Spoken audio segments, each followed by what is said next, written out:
Bueno, buenos días, bienvenidos a todos nuevamente. Usted va a decir, pastor, da muchas bienvenidas, sí, pero es que tenemos personas que se conectan en diferentes puntos del servicio. Bienvenidos a los que nos están viendo en línea, gracias. Gracias porque su participación ha hecho que el podcast explote a las 10,300 y tantas descargas. Probablemente hoy vaya en 10,400, no sé. Bueno, vamos a continuar con la serie de dioses falsos. Estamos en la quinta semana y vamos a estar hablando hoy de un tema que es bastante touchy, es demasiado sensible para la gente. Vamos a estar hablando del dinero. Vamos a estar hablando del diezmo y de la ofrenda. Y vamos a estar, de hecho, el tema de hoy se llama Aprovechando la red del cielo y ahorita van a ver por qué estamos hablando de una red del cielo. La pregunta clave que tenemos para la sesión de hoy y la queremos contestar antes de irnos es, ¿estoy dándole a Dios lo mejor o le estoy dando las sobras?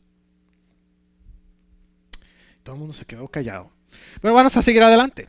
La idolatría no es un problema que solamente existió en la época de Israel, en las épocas antiguas. La idolatría es un problema y es un peligro latente hoy día. Es existente, es un peligro bastante terrible y está acechándonos en cada esquina. Los ídolos no son estatuas externas. Los ídolos son problemas internos en nuestro corazón. De hecho, la palabra de Dios habla muy clara que todo lo que comienza, todas las obras malas que hacemos inician en nuestro corazón. Suben a nuestra mente y nuestra mente las procesa. Y dice también que la raíz de todos los males es el amor al dinero. Y ojo, no es el dinero mismo, es el amor al dinero la raíz de todos los males. La cuestión está en que nosotros como seres humanos tenemos acceso a ciertos beneficios, a ciertos privilegios, a ciertos recursos y nosotros solamente vemos los que están a disposición nuestra enfrente de nuestros ojos. No nos damos cuenta que hay un recurso más grande que está disponible para nosotros en el cielo. Voy a estar hablando un poco de redes, es uno de los temas de los que sé bastante, así que manténgase firme conmigo y va a entender lo que estoy diciendo. Una red es una conexión entre diferentes dispositivos o computadoras. Su teléfono funciona basado en una red. Usted se conecta a una torre, esa torre está conectada a un servidor de comunicaciones central y nosotros como seres espirituales estamos conectados a la red del cielo. Y Dios nos dio un protocolo específico para poder aprovechar esa red del cielo y para quitar el límite que tenemos en nuestros recursos físicos. Nosotros somos seres que somos limitados por la cuestión física, material alrededor de nosotros, pero Dios dijo, no, yo te voy a entregar un protocolo para que tú puedas eliminar el límite físico y puedas explotar tu potencial al máximo. Nosotros podemos tener acceso a los recursos del cielo, quitar el techo de nuestro potencial como hijos de Dios y tener la habilidad de vivir en el propósito de Dios y alcanzar nuestro destino. Les voy a explicar la parte del techo. Nosotros, cuando hablamos de cuestiones de negocios, de trabajo, nosotros hablamos de que en algunos casos nuestros jefes que no quieren que avancemos nos ponen lo que se le llama en el ambiente administrativo un techo de efectividad. El techo de efectividad es un techo, no es literal, no tenemos un muro, un techo encima de nosotros, pero tenemos un estorbo, tenemos un límite que nos fijan nuestros jefes a veces para que no crezcamos más que ellos. Es una manera de proteger su propio asiento, su propia silla, su propia posición. Y en el ambiente físico y espiritual nosotros tenemos un techo también. Y ese techo es un techo de recursos. Y ese techo de recursos limita nuestro potencial porque estamos limitados materialmente a un potencial físico. Sin embargo, Dios nos da acceso a su red a través de su propósito y nos va a ayudar a alcanzar nuestro destino espiritual al remover todos esos techos de límites que tenemos encima de nosotros. Vamos a echarle un vistazo a la historia en Juan 6, versículos 5 y 6. Es una historia bien interesante porque en esta historia nos están diciendo los discípulos, y esto está en los 4 evangelios, es una de las historias que se encuentran en todos los evangelios, y esta historia es muy interesante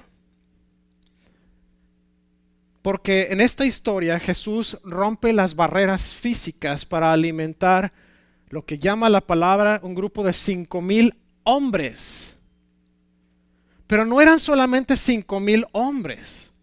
Eran 5,000 hombres más las esposas, más los hijos de los hombres. Se estima que tuvieran alrededor de 24,000 personas sentadas en un campo en esa tarde.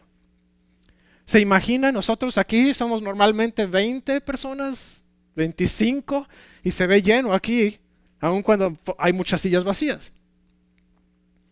Ahora imagínense que en un terreno completamente vacío, en medio de una de las regiones no muy boscosas de Israel, se reunieron alrededor de 24,000 personas, y llega el punto en que Jesús le dice a Felipe: hey, tenemos que darles de comer a toda esta gente. ¿Qué vamos a hacer? No es que Jesús no supiera. Jesús estaba probando a Felipe, un hombre calculador, un hombre de números. Felipe hubiera sido probablemente lo más semejante al contador de hoy. Hey, contador, necesitamos darle de comer a 24,000 gentes, más nosotros 12, más las mujeres que nos siguen. 24,020. Estoy poniendo, el 20 es un número que yo más o menos me inventé aquí. No vaya a pensar que eran 8 mujeres siguiéndolos todo el tiempo, porque no necesariamente es cierto.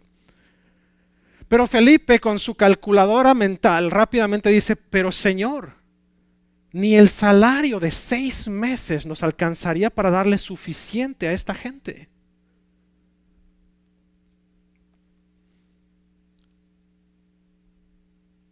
Y aquí está el secreto de todo esto. Dice la palabra: cuando alzó Jesús los ojos y vio que había venido a él una gran multitud, dijo a Felipe: ¿de dónde compraremos pan para que coman estos? Pero esto decía para probarle, porque él sabía lo que había de hacer. Jesús simplemente estaba así como, a ver si realmente ya captaron la idea de estos muchachos. Jesús sabía lo que iba a hacer. Y Jesús recibe una noticia rápidamente ahí. Andrés, el hermano de Pedro, Simón Pedro, le dice: Señor, aquí hay un muchacho que tiene 5 panes y 2 peces. Andrés era un hombre que traía a otras personas a Cristo. Él trajo a su hermano Simón Pedro a Cristo al principio. Y es un hombre que está activo, está viendo a ver quién más puede arrancar del mundo de las tinieblas para traerlo al mundo de la luz. Y es alguien que es impulsado por esa fuerza espiritual de necesito traer más gente a Cristo. La pregunta que les hago hoy es: ¿qué hacen ustedes cuando tienen una tarea pero no tienen los recursos necesarios para completarla? ¿Qué hacen ustedes cuando se encuentran enfrente de 5,000 personas y solamente tienen 5 panes y 2 peces? Oh, perdón, dije 5,000 personas. No, debería ser 24,000 personas. ¿Qué hacen? Dice Juan 6:9: aquí está un muchacho que tiene 5 panes de cebada y 2 pececillos. Andrés probablemente ya tenía la idea de lo que iba a hacer Jesús. Y le dice además, ¿qué es esto para tantos? Andrés como que siento que le regresó la prueba a Jesús. Aquí está alguien que tiene algo de comer, pero ni una migaja de cada parte o de cada pan le va a alcanzar para tantos. Y Jesús inmediatamente en todo ese relajo manda poner orden. Que quiero que entonces sienten a la gente en grupos de 50 y de 100. En una versión dice que se recuesten en la hierba, en otra dice que se sienten en la hierba. Jesús les dice: vayan y acomoden a la gente en grupos más pequeños. Y el secreto está en el siguiente texto, en la siguiente frase. Dice que Jesús alzó los ojos al cielo y dio gracias. Y entonces, después de orar por ese pan, hizo lo mismo por los peces y los distribuyó. Señor, gracias esta mañana. Gracias porque tenemos el beneficio, tenemos el privilegio de pararnos delante de tu presencia, de presentarnos delante de tu altar. Gracias, Señor, porque tenemos el privilegio de escuchar tu palabra de manera libre. Gracias porque tenemos, Señor, el privilegio de aprender directamente de la fuente. Esta mañana te pido que tu palabra caiga en nuestro corazón como semilla en tierra fértil. Señor, queremos fructificar, queremos florecer y que nuestro fruto sea al 100%. Te pido, Señor, que toda palabra que sea contraria a tu palabra hoy sea removida de este lugar, que todo espíritu contrario al tuyo sea aplastado y removido de este lugar. Espíritu Santo, te damos la bienvenida en el nombre de Jesús. Amén. Jesús levanta los ojos al cielo, se conecta espiritualmente con la red de Dios y después simplemente ejecuta el milagro. No lo hizo en su humanidad, lo hizo a través de la red del cielo, porque no podía hacerse de forma humana. Nadie puede alimentar 20 y tantas mil personas con 5 panes y 2 peces. No importa qué tan grande sea el guachinango que usted traiga en la lonchera, porque además no dice un pez grande, dice 2 pececillos. Ni de una espina por persona les alcanzaba. Pero Jesús se conecta con la red del cielo y Jesús obra el milagro basado en los recursos espirituales de Dios y no en los recursos materiales limitados del ser humano. Después de mandar a los discípulos que distribuyeran la comida, Jesús les dice que nada se pierda. Les dice: recoged los pedazos que sobraron para que no se pierda nada. Jesús estaba preocupado para que no se desperdiciara absolutamente nada de la provisión que habían recibido. ¿Y cuál fue el resultado? Los discípulos recogen 12 canastas llenas de sobras. 12 canastas de 5 panes y 2 peces y alimentaron a 24,000 personas. Imagínense la mamá del muchachillo cuando regresa a casa con 12 cestas llenas de sobras de comida. La mamá dice: ¿de a quién robaste? Y el niño: a nadie, mamá, ese Jesús tomó mi lunch y lo convirtió en un buffet para 24,000 personas de come todo lo que puedas. Y solo fue porque Jesús conectó su espíritu a la red de Dios y eliminó el techo físico a la provisión de Dios. ¿Se da cuenta de lo importante que es esto? ¿Estoy poniendo mi confianza en mis propios recursos o estoy confiando en los recursos del cielo? Es la primera pregunta de reflexión. La segunda es: ¿está mi confianza en las habilidades limitadas del ser humano? ¿O están puestas, mi confianza está puesta en el poder sobrenatural de Dios? ¿En dónde está mi confianza? ¿Está limitada a médicos? ¿Está limitada a diagnósticos? ¿Está limitada a un trabajo? ¿Está limitada a una cuenta del banco, una cuenta de retiro? ¿O está puesta en los ojos, en la provisión de Dios, en la provisión sobrenatural de Dios? Hay una diferencia muy grande. Cuando nosotros damos, el reino invisible, los recursos invisibles se hacen accesibles a nosotros. Dice la palabra de Dios en Malaquías: traed todos los diezmos al alfolí y haya alimento en mi casa, y probadme ahora en esto, dice Jehová de los ejércitos, si no os abriré las ventanas de los cielos y derramaré sobre vosotros bendición hasta que sobreabunde. Cuando nosotros damos, cuando nosotros diezmamos, cuando nosotros ofrendamos, estamos activando el reino espiritual a nuestro favor, porque dice que Dios abrirá las ventanas de los cielos. No abre nada más la llave del agua, abre las ventanas completas de provisión para nosotros. Hebreos 11, versículo 4. Habla de la primera expresión de fe. Dice, por la fe Abel ofreció a Dios más excelente sacrificio que Caín, por lo cual alcanzó testimonio de que era justo, dando Dios testimonio de sus ofrendas, y muerto aún hablaba por ella. Cuando estudiamos la vida de Caín y Abel, tenemos que regresarnos a Adán y Eva. Adán y Eva fueron puestos en el jardín, fueron creados directamente por Dios a su imagen y a su semejanza, y fueron puestos en absoluta riqueza. No les faltaba nada. Todos los árboles del jardín estaban a su disposición. El único trabajo de Adán era cuidar del jardín. Eso era todo lo que tenía que hacer, ni siquiera recoger los desechos de los animales. Solo cuidar del jardín. Eso era todo lo que tenía que hacer. Y Dios le dijo, de todos los árboles que están en este lugar puedes comer, menos de este. Porque el día que comieres de él, de hecho morirás. Ellos estaban en absoluta riqueza. El asunto está en que vino la serpiente bien inteligente. Dios falso.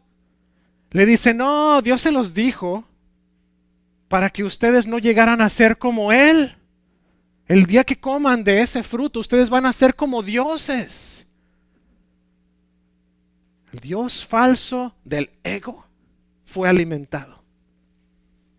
Pero aguas, porque cuando Dios creó al hombre, dice la palabra de Dios que lo creó a su imagen y a su semejanza. El hombre ya era como Dios. La serpiente le vendió una idea falsa al ser humano de que iba a ser mejor que Dios o mejor que el estado que ya tenía, que era perfecto, por cierto. Y no le vamos a echar la culpa a Eva, aunque tiene la mitad de la culpa. Pero se la creyó Adán. Si se la hubiera creído solamente Eva, a lo mejor el Señor se hubiera encargado de Eva, pero le hubiera echado la culpa a Adán. Debiste haber estado cuidando a tu mujer, Señor. ¿Qué tiene que hacer estando ya hablando con serpientes? A ver, explícame. El asunto está en que sus padres de Caín y Abel eran ricos, eran privilegiados. Caminaban en el jardín con Dios mismo, pero se dejaron llevar por el Dios falso del ego. Fueron atraídos entonces a ser humanos caídos. Caín y Abel nacieron en pobreza. Ellos nacieron en una casa que ya habían sido desterrados sus padres del jardín y tenían que trabajar con el sudor de su frente para ganar el pan que iban a comer. Cuando en el jardín tenían todos los árboles a su disposición, ahora ellos tenían que labrar la tierra para poder sacar algo de comer de ella. Estos dos hombres, Abel presenta lo mejor del producto de su trabajo a Dios como ofrenda. Y Dios, dice la palabra, que Dios lo aceptó y vio la ofrenda de Abel como una ofrenda agradable, porque ofreció lo primero que produjo su trabajo. Pero Caín dice la palabra que le ofreció a Dios no de lo mejor. En pocas palabras, le dio las sobras de su trabajo. Por lo tanto, la ofrenda de Caín no fue aceptable. Dios no la tomó. Y eso fue lo que hizo que Caín se enardeciera contra Abel y lo llevó a matar a su propio hermano por envidia.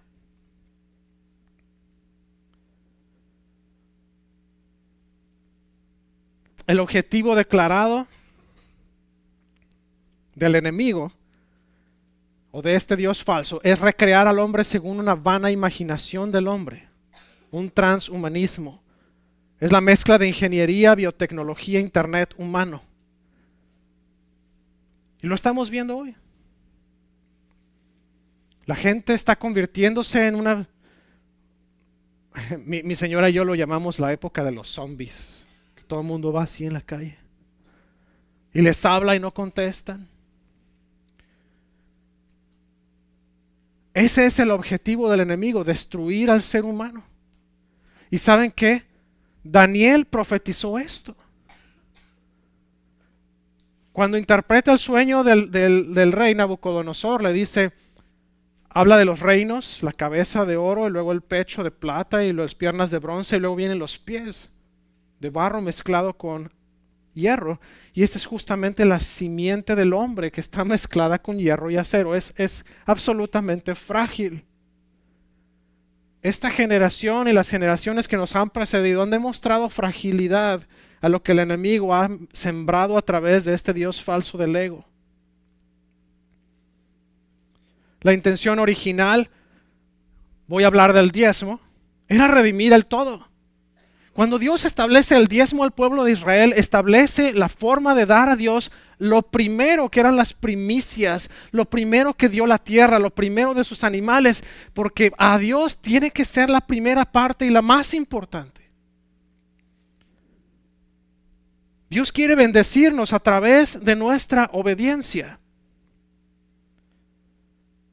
La ofrenda de Abel fue el diezmo, fue las primicias de Abel, pero la de Caín fue simplemente una falsa forma de darle a Dios algo, fue darle a Dios propina. Ay, gracias, Señor, aquí te va la propina por el servicio de hoy.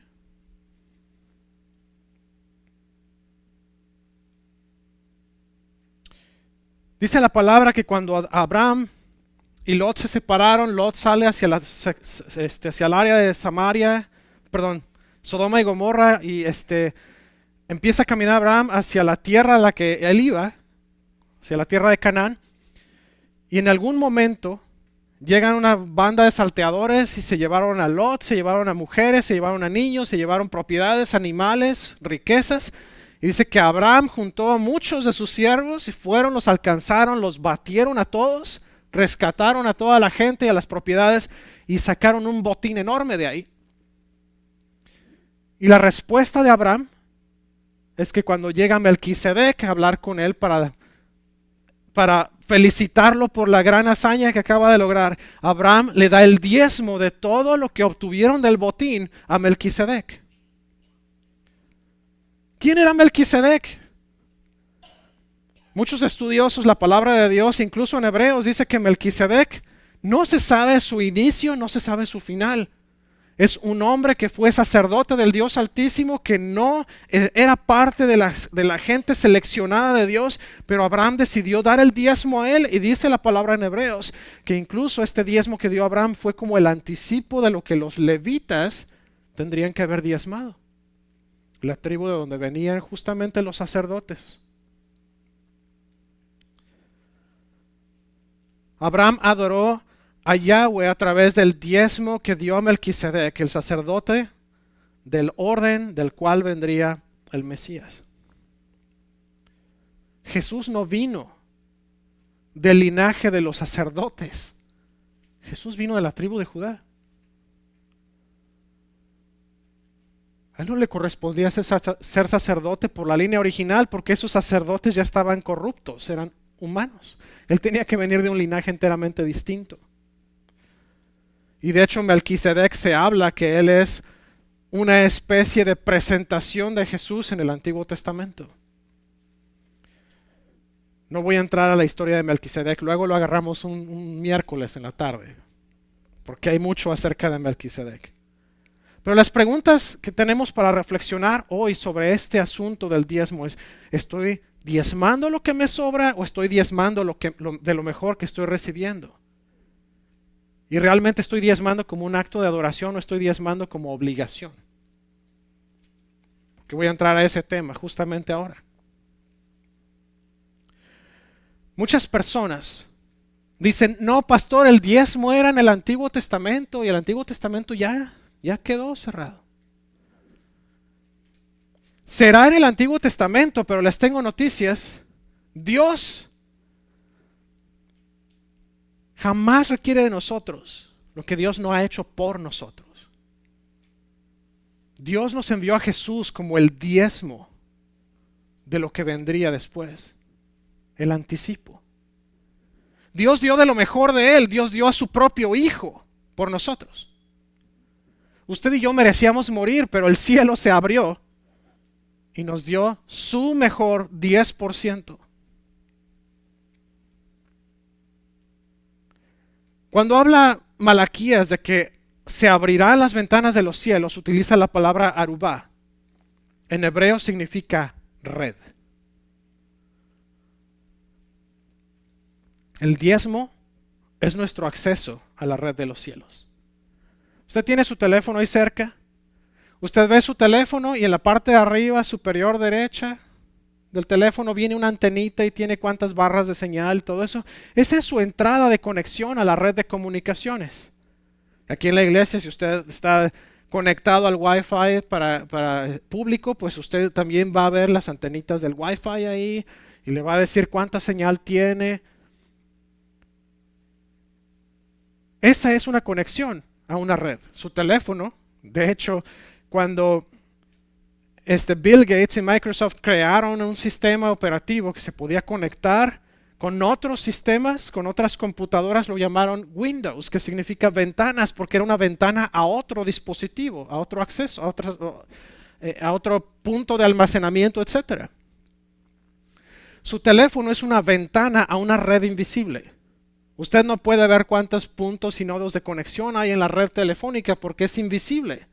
Es basado en simplemente señales.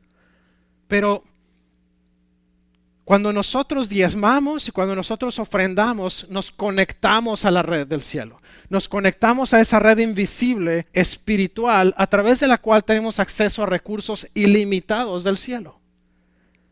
A ver, espérate, pastor, entonces me estás diciendo que si diezmo y ofrendo me voy a sacar la lotería. No estoy diciendo eso. Porque mucha gente se saca la lotería y se olvida de Dios. Lo que estoy diciendo es que cuando usted diezma, está profetizando prosperidad sobre su vida. Usted está diciendo, Señor, aquí está lo mejor de mí. Y lo más importante es lo siguiente. Cuando usted diezma, usted no se espera hasta después de pagar todos los biles y de lo que queda diezma. Eso es darle propina a Dios.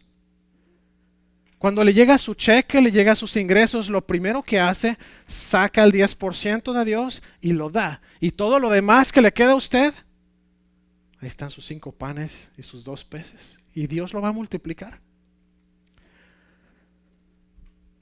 Cuando nosotros nos casamos, hubo un momento muy fuerte en nuestra vida en el que no había mucho ingreso. Llegué un día a la casa, usted sabe, en Latinoamérica no puedes tomar agua de la llave. Llegué a la casa después de trabajar, nosotros comprábamos botellones de 19 litros de agua y mi señora me dice, se acabó el agua para beber. Chequé cuánto traía en el pantalón, no alcanzaba a juntarlo del agua. Y comprar una botella de 2 litros no nos iba a durar mucho, iba a ser más caro. Fuimos a la tienda, le expliqué mi situación al hombre de la tienda y me dice, no te preocupes, me traes la diferencia después. Lo que está en la pantalla ahorita es el jardín de enfrente de la casa. Esa es la cochera, ese perrito es el perro guardián de la casa.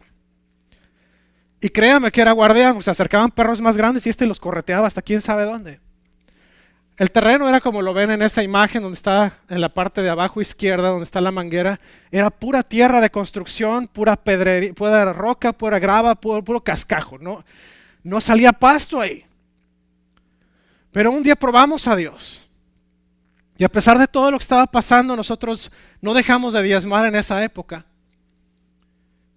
Y lo que ven en la casa, esa enredadera que está en la cerca, nosotros no la sembramos. Dio las sandías más grandes que he visto en mi vida. Gordas. Nosotros no comemos normalmente sandía, tomamos un pedazo de esa, llevamos el resto a casa de mis papás y luego le pregunté como 1 semana, 2 semanas después a mi mamá, oye, ¿y la sandía ya se la acabaron? Dice, no, ya nos hartamos de tomar agua de sandía todos los días. Esas plantas que ven ahí, estoy medio agachado, pero las plantas de la foto del lado derecho me llegaban a la cintura.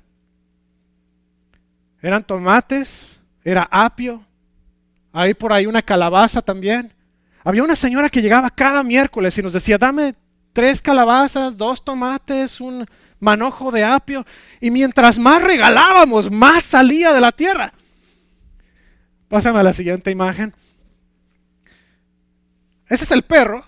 Y ese es el tamaño de los betabeles que estaban saliendo de la tierra. No tengo forma de hacer una imagen de esas. Esa fue la provisión de Dios. El betabel allá está en la foto de arriba a la izquierda. Está comparado contra algunas de las granadas que venían del jardín de mi abuela.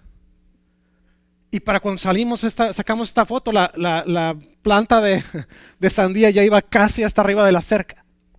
Iba a 2/3 partes de la altura de la cerca. Esa es la provisión de Dios.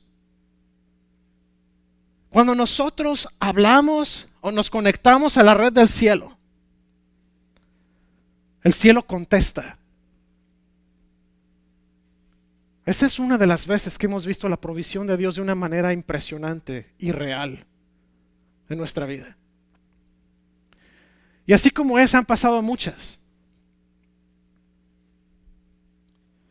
Dice la palabra que Jacob, cuando iba huyendo de Saúl, llega a Betel y tuvo una visión de una escalera que estaba apoyada del cielo hacia la tierra y decía que veía ángeles que subían y bajaban. La respuesta de Jacob fue diezmar en ese lugar y crear un altar. Así como él, en Primera de Reyes, capítulo 3, versículos 3 al 15, cuando Salomón es ungido rey, la primera reacción de Salomón es tomar todas las riquezas que recibió de su padre y diezmó, hizo una ofrenda de 1000 cabezas de ganado. Y la respuesta de Dios al diezmo de Salomón fue: dime qué quieres que haga por ti. Salomón le dijo: Señor, yo no quiero ser rico ni famoso, yo solamente quiero sabiduría. Y el Señor le dijo: porque has pedido sabiduría y no riquezas y poder, te voy a dar la sabiduría, pero además te voy a hacer el rey más poderoso y el rey más rico de todos. No va a haber nadie más sabio que tú, ni ha habido ni habrá.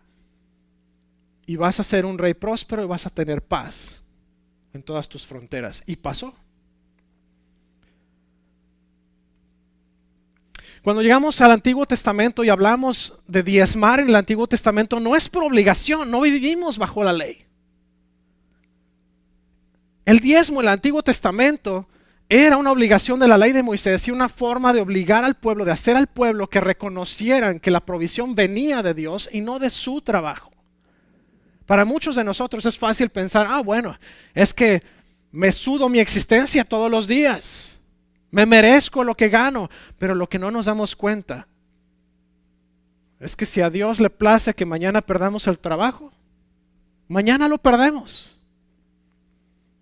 Tenemos el trabajo que tenemos por Dios, porque Él nos plantó ahí con un propósito. Y el propósito primario de ese trabajo es que nosotros le demos la gloria a Él. El Nuevo Testamento, nosotros no diezmamos por obligación, diezmamos por fe. Como Abel diezmó por fe, como Abraham diezmó por fe, como Jacob diezmó por fe, así nosotros estamos diezmando por fe, para que veamos los cielos abiertos como los vio Jacob. Porque el día que nosotros entendamos que lo que tenemos no es de nosotros, es de Dios, y cuando nosotros demos el diezmo no por obligación, pero por el gusto de decir: Señor, gracias por la bendición, aquí te va lo mejor de mis ingresos, entonces usted en ese momento va a ver las ventanas de los cielos abiertos sobre usted. Y nuevamente, Dios jamás va a requerir de nosotros lo que no ha hecho ya por nosotros. Dios entregó a su Hijo. Dios lo hizo todo por nosotros. Dios lo mandó a Él, y después, cuando Jesús murió, resucitó, Él fue glorificado y vino el Espíritu Santo después de Él. Lo que Dios nos ha dado ha sido mucho más allá de lo que nosotros pudiésemos imaginar. No es por un acto de hombre, no es por lo que usted haya hecho, deje de hacer o pueda hacer en el futuro. Es por lo que Dios ya hizo. Es por Jesús. Es porque Jesús, dice la palabra, que se dio a sí mismo Y dice que no tomó su posición de Dios como algo a que aferrarse, sino que Él dejó su trono en el cielo, bajó a la tierra, se hizo hombre y se hizo siervo. Y como siervo fue obediente y obediente hasta la muerte, y muerte de cruz, para que en el nombre de Jesús toda rodilla se doble, toda lengua confiese que Jesucristo es Señor, para gloria de Dios Padre. Le voy a pedir que se levante conmigo por unos minutos. Si usted quiere recibir a Jesús en su corazón hoy, si usted quiere recibir ese diezmo, esa ofrenda de Dios para nosotros, para que tome su vida, la transforme, para que le ayude a avanzar y abra las ventanas de los cielos sobre usted, hoy es el día en que lo puede hacer. Dice Jesús: estoy a la puerta y llamo. Y si abres la puerta, voy a entrar y voy a cenar contigo y tú conmigo. Si usted jamás ha recibido a Jesús en su corazón antes, levante su mano donde usted está. Si está del otro lado de la cámara, le voy a pedir que ahorita en unos momentos ore junto con nosotros. Si está listo, vamos a orar. Es una oración simple. Le voy a pedir que la repita en voz alta, porque nosotros creemos en nuestro corazón para salvación, pero confesamos con nuestra boca para justicia. Así que le voy a pedir que repita conmigo las siguientes palabras. Si está listo, vamos a orar. Señor Jesús, gracias por tu sacrificio. Gracias por entregarte por mí. Te pido perdón por mis pecados. Reconozco que fuiste levantado de la muerte con poder, y hoy te confieso como mi único Señor y Salvador. Te entrego mi vida. Toma control. Gracias, Jesús. Si usted hizo esta oración conmigo, acérquese al final. Quiero platicar acerca de esta decisión que usted ha tomado. Si usted nos está viendo o escuchando en línea, puede contactarnos a fmonroy@wasofirst.com o al 918-272-5219. Si usted está aquí y dice: pastor, yo necesito crecer en esta área, yo siento que a veces me cuesta trabajo diezmar porque las finanzas son algo bien delicado en mi casa. Mi ingreso no es suficiente a veces y siento que el diezmo lo puedo ocupar yo. O a lo mejor usted dice: pastor, estoy diezmando, pero yo a veces siento que hay algo que está bloqueando mi vida, mi conexión a la red espiritual, a los recursos ilimitados de Dios. O a lo mejor simplemente usted dice: pastor, quiero ser mejor dador, o nada más quiero darle gracias a Dios por lo que me ha dado. Si usted quiere que oremos junto con usted, acérquese al frente. Si se siente cómodo, usted puede orar también desde su lugar. Vamos a orar. Señor, gracias esta mañana. Gracias, Señor, por mandarnos a Jesús. Gracias porque Jesús fue ese diezmo que tú nos diste para poder redimirnos, para poder restaurarnos y rescatar nuestra vida. Señor, gracias porque podemos contar contigo, podemos alcanzarte a ti, Señor. Podemos alcanzar los recursos ilimitados del cielo a través de nuestra fe, a través de nuestra obediencia a ti. Señor, en esta hora te pido que si algunos de nosotros, Señor, estamos fallando en la parte de darte a ti ese 10%, esas primicias de nuestros ingresos, Señor, te pido que tú nos ayudes a ver que hay más beneficio en seguir por fe la palabra que tú dices, que debemos darlo a ti primero. Te pido, Señor, que así como dice Malaquías, que mientras damos a ti, Señor, esa parte, que podamos ver las ventanas de los cielos abiertas sobre nosotros. Señor, responde en esta área. Es ese punto en la palabra donde tú dices: pruébame en esto. Es el único lugar. Y sabemos que, Señor, que si te obedecemos a ti, si te probamos a ti, vamos a ver la respuesta inmediata, porque tú eres un Dios de verdad y eres un Dios que te complaces, Señor, en mostrar tu verdad y tu realidad para tus hijos. En esta hora, Señor, te pido en el nombre de Jesús que donde, Señor, falta ese ánimo y falta ese deseo de ofrendar y de diezmar, Señor, empieza a cambiar la forma de verlo, no como una obligación, sino como una manera de, por fe, entregarte a ti para que tú multipliques esos 5 panes y 2 peces. Señor, en el nombre de Jesús, te damos a ti la gloria con todo, Señor, incluyendo nuestros recursos. Y te pido en el nombre de Cristo que tú nos ayudes, Señor, a ver cada vez más claramente que no es, Señor, el dinero el que nos va a dar la salida, sino eres tú. Y mientras entregamos nuestro diezmo, nuestra ofrenda a ti, Señor, que tú puedas hacer grandes cosas con él. Que tú nos puedas mostrar que nosotros, Señor, no necesitamos de preocuparnos de nada, no necesitamos de preocuparnos, Señor, de la situación económica, porque tú eres el dueño del oro y la plata. Tú te encargas de todo. Mientras nosotros te sigamos a ti, tú te encargas absolutamente de todo lo demás. Esta mañana te damos a ti la gloria, Señor, y te damos a ti la gloria con todo lo que somos, con todos nuestros recursos. Te amamos, Señor, te pedimos que nos ayudes y tu Espíritu Santo nos guíe, Señor, a seguir buscándote a ti, a seguir dándote a ti lo que es tuyo. En el nombre de Jesús, ayúdanos a confiar ciegamente con nuestros recursos, Señor, en ti. Porque sabemos que por nuestra fuerza no se puede hacer nada, pero en tu poder y a través de tu Espíritu lo podemos alcanzar todo. Señor, y sabemos que aun si estamos en pobreza o en riqueza, si estamos en salud o en enfermedad, si estamos, Señor, en prisión o estamos en libertad, donde sea que estemos, cualquiera que sea la situación, sabemos que en ti, Señor, lo podemos hacer todo, que tú eres quien nos fortaleces.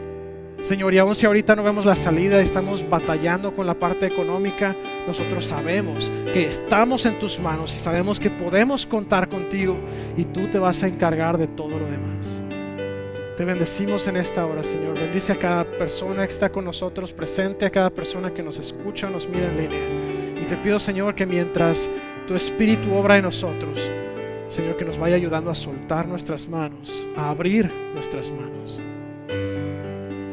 Gracias, Señor, porque sabemos que manos abiertas están más dispuestas a recibir que manos cerradas. En esta hora abrimos nuestras manos y soltamos todo en ti, porque tú eres el único que puedes multiplicar 5 panes y 2 peces para que no solamente se alimenten 24,000 personas, pero que sobren 12 canastas llenas de comida. Gracias, Señor. Sabemos, como decimos coloquialmente, que donde tú prestas y cuando tú prestas cuando tú das, hasta los costales prestas. Gracias porque eres un Dios de abundancia, de sobreabundancia.